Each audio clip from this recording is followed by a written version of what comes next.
Hello friends, এখন বাজে 7টা 20 আর আমাদের ট্রেনটা সবে সবে স্টেশনে ঢুকছে। এই ট্রেনটা যায় সোনারপুর থেকে ক্যানিং। আমি যাচ্ছি আমার বৌদির বাড়িতে, যেটা ক্যানিং থেকে একটুখানি দূরে। তো দেরি না করে ট্রেনে উঠে পেলাম, আমি আর আমার বন্ধু দুজনে যাচ্ছি আমার বৌদির বাড়িতে।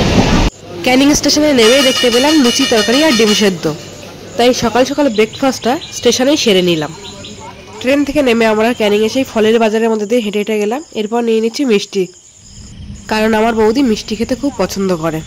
বৌদিদের বাড়ির রাস্তার পরিবেশটা এত সুন্দর যে ভিডিওটা করতে বাধ্য হলাম। এটা কি ফুল আমি জানি না, কিন্তু ফুলটা আমার দেখতে খুবই ভালো লেগেছে। এই ফলটাও নতুন দেখলাম, কি ডেমো নাকি ডামো কি একটা নাম বলছিল ফলটা।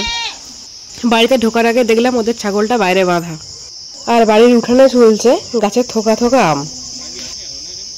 তো বাড়িতে বেশিক্ষণ অপেক্ষা না করে আমি আমার বন্ধু বেরিয়ে গেলাম বৌদিদের বাগান বাড়িতে।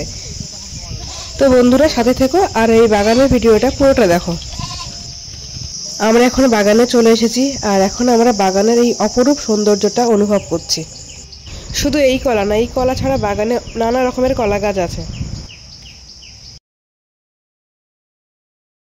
প্রায় 1 বিঘা জমি জুড়ে পেয়ারা গাছের বাগান আছে ওদের।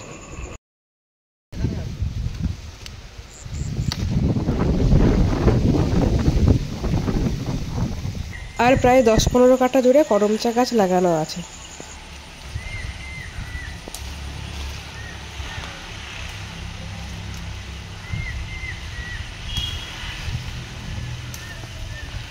বাগানে কলমি শাকও লাগিয়ে রেখেছে, আর আছে সারি সারি তাল গাছ। আমাদের বাগানের ভিডিও এখানেই শেষ হলো। আমরা এখন বাড়ি ফিরে আসছি।